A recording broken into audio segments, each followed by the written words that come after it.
Hello and welcome. Today I'm going to do a review of this Hamilton W10 for you. I'll also do a little bit of a mystery at the end, so I need your help with that. And I am going to show you 3 new straps I've bought, so you have an idea of what you can do with that.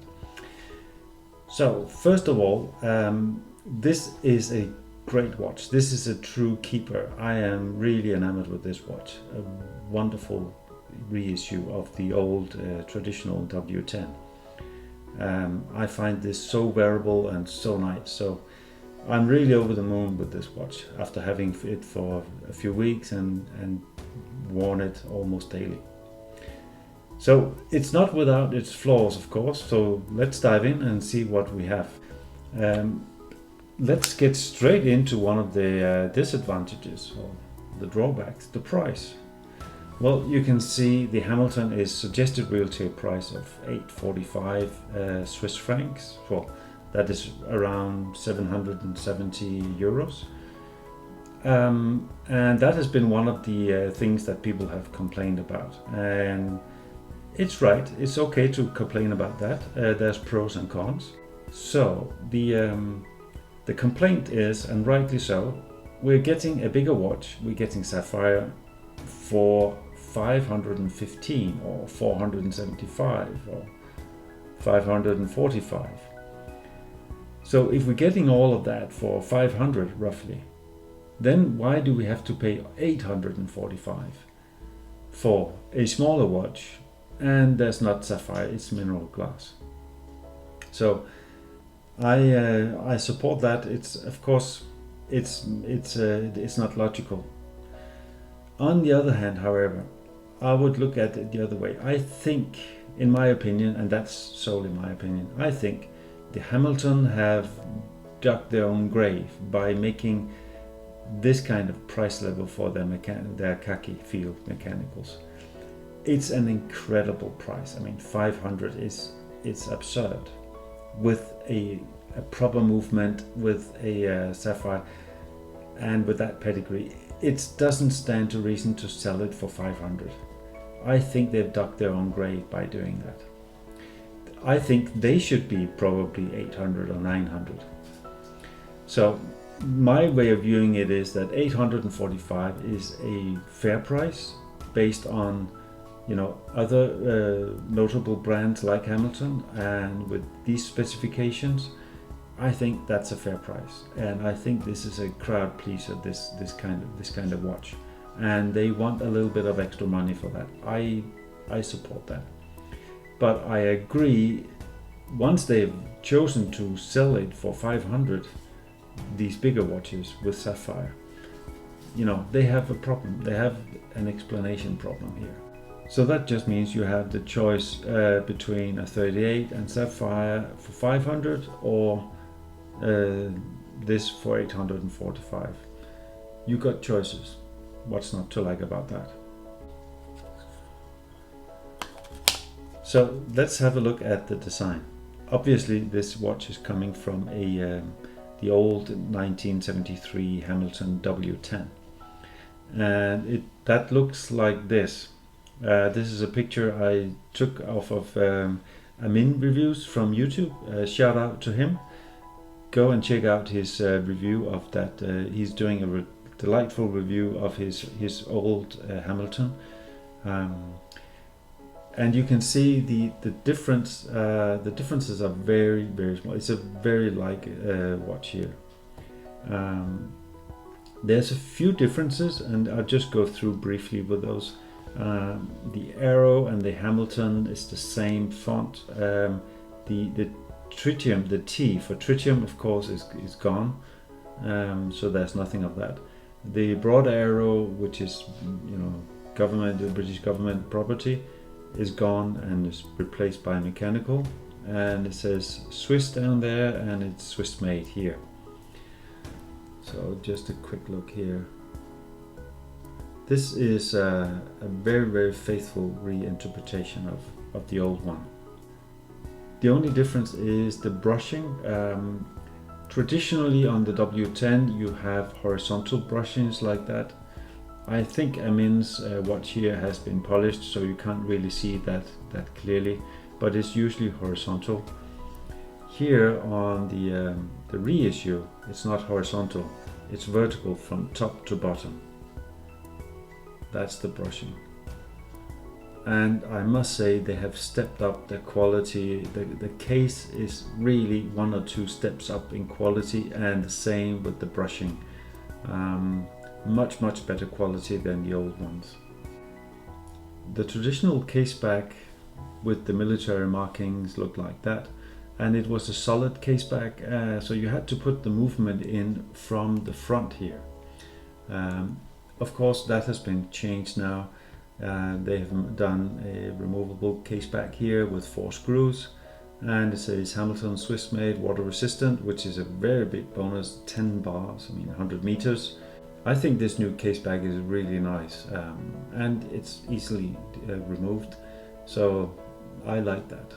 But of course there's a big charm to those old military markings here, naturally.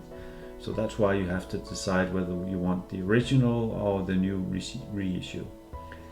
Another change, of course, is the bars were solid, welded in, so you couldn't remove them. And the bars here, of course, is just traditional bars, so you can remove them if you want. If you look at the markings, the hour markings, the fonts, the numbers, the hands, and the second hand, everything is looking very like the original here. There's very little difference in that, and that's what I like about the reissue. And even the size is more or less the same, and that is a big bonus, because today the temptation would be to make this watch like 40 millimeters. A lot of brands have done that, including Hamilton. Big dinner plate, and keeping it as a small watch is a tough decision, but I really applaud them for that. So let's get to the sizing then. That is something that everyone has got wrong. It seems that no one got it right, which is really strange. On the website it says, if you see that here, it says 36 times 33. Well, in the beginning it said 33 times 36, and everyone was confused. Is it 33 like here and then 36 like that? So let's do the dimensions here. This watch has 35.8. Depending on how you just, it's a little bit difficult to measure it clearly, but 35.7, which is of course very close to 36. That's the same measurement on the original. And also this measurement is 32.8. That's where the 33 is coming from. But that's not the lock to lock. This 32.8 is the same as the original W10. And this measurement is also the same, 41.5. So there are 2 differences in the measurements. If you look at Amin reviews here, he measured the lock size here to be 19 millimeters, and that was surprising to me, because this one, of course, is 18.1, but 18, so that's 18 millimeter straps, and the original had 18.9, which is 19 millimeters. An odd size, I know, but that's a big difference. I have tried to see where that comes from. I mean, usually 1 millimeter would do something, but it's too small. I can't see any in the curvature here or in the locks. They should be thicker here and thinner there. I can't really see any difference. So, but it's clear there is a 1 millimeter difference. And the thickness is 10.8 if you follow Amin's measurement. And if you do it like here, you can see 9.9. So also there's a millimeter's difference. But as I can see, those 2 are the only differences. other than that, it's a totally faithful re-edition, and a big applause for that. Regarding the design, you can see if I try to zoom in on the dial here very closely, you can see this is a textured dial. I call this a moon crater dial because the texture is very different from the original, which is just plain black. That gives it something special, I think. It's really nice. Also, the original, of course, is okay. But one of the biggest things for me is just look at that dial here. Can you see any reflections? No. They have made AR coating, and that's something I wished I would have gotten a Hamilton Khaki Field Mechanical a long time ago, except because they don't have the AR coating. And you can see in all the reviews there's a ton of glare. Most of the time you look at the watch outside and you can't see the watch, you can only see the glare. And I don't know why they didn't do the AR coating. How hard can it be? But finally they got to the sensors, and here they made the AR coating. And you can see how beautiful it is. There's hardly any distortion. There's just an unobstructed view to the lunar surface here of the dial. It just draws you in. So it's one of the big changes they've done. So I really like that. It's a mineral glass, they're saying, and a lot of people for that, it's a showstopper. They want sapphire. That's okay, especially when they do AR coating. For me, I'm fine with mineral glass or even plexiglass. The point I'm trying to make is, as long as it has AR coating, then I'm happy, because I'm looking straight into the dial here.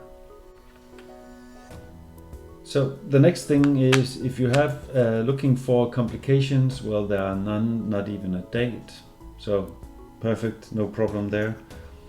The movement, you can read a lot about that. It's the H50, which is a trusted ETA 2801 clone, or based on that.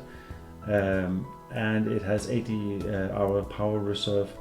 So it means, since this is a mechanical watch, it means you have to wind it. Not every day, because with 80 hours you don't. I can wear this watch, and next day I wear another watch, and on the third day I come back and this is still ticking. And then of course I have to wind it. So let's go to the X factor. When we take all of these things and put them together, does it work? And I must say, this little watch here has totally knocked me over.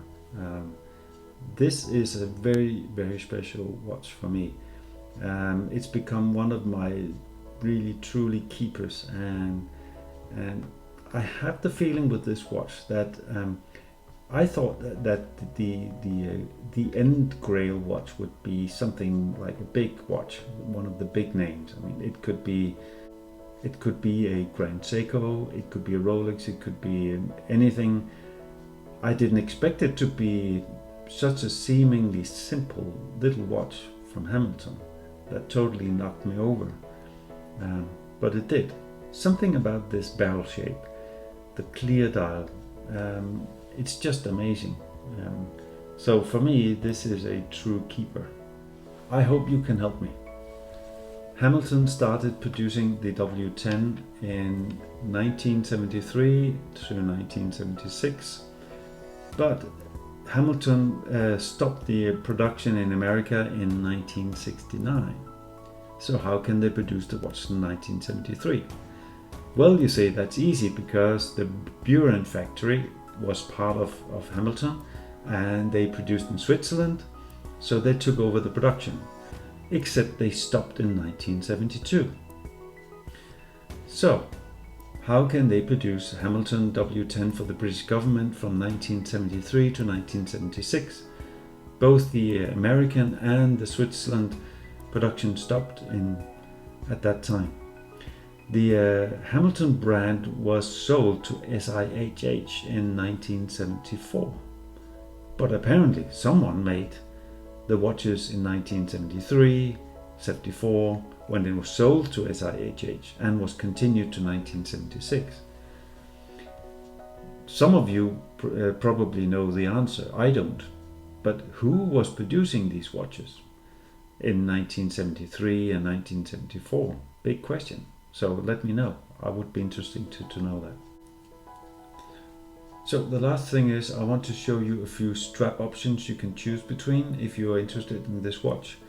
And I have 3 of them here, so let's dig in. The first strap is the original strap. You can see it is a very nice leather, nice backing here. It's a true NATO with this double, and it is a little bit more dark brown than I expected.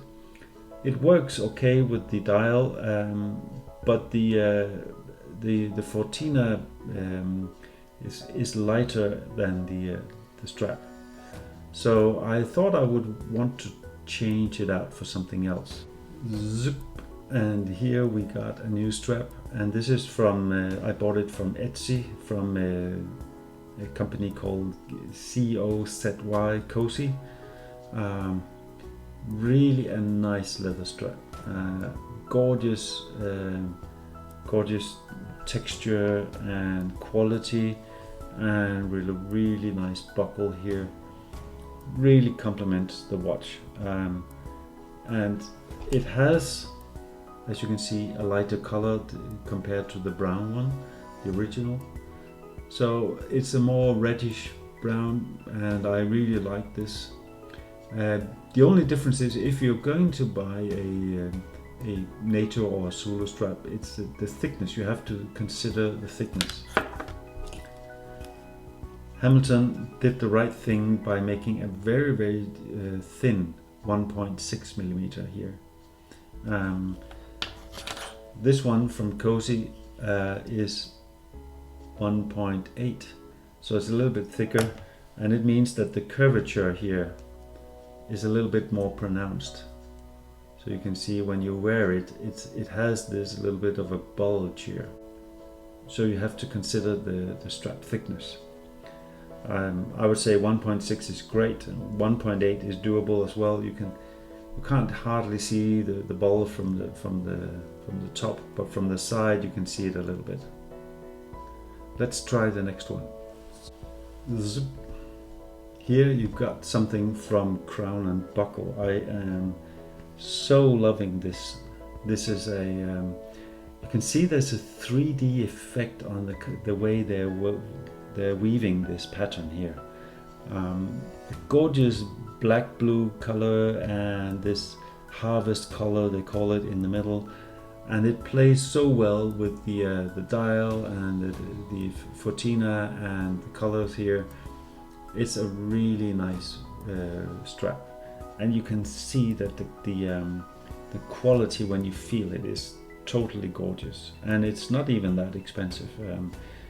For me, this looks like the one I got on Tudor, so it's a very special weave, very 3D in texture, and the thickness here is 1.5, so that's perfect. That means you can put it on and there's no bulge here. Very nice, and it's even a true Zulu, so you don't have the double. So if you're into the dark colors, I think this is the way to go. They also have one where it's just that golden color all the way through, so that would also be a very nice alternative. So a big shout out to Crown and Buckle. I really admire their quality they're doing here. Zip. And here we've got what is my favorite of the bunch, as just something special here. This is a textured strap, and underneath here you can see it has a very gorgeous backing, and this logo, Atelier, if you can see it here, Atelier du Cuir. I don't know how to pronounce it. I bought it off eBay, but totally nice backing, totally gorgeous color here, and I like the texture here, and it plays so well with the dial colors as well. So for me, this is a real winner. So, and here it is on my 7-inch wrist. It's a gorgeous watch, very thin profile. It's a true knockout watch here. I so enjoy wearing it. You can, lots of people wear it above the bone here, wrist bone, but I don't. But in either case, it looks really good. So thank you for watching, and I'll see you again in the next one.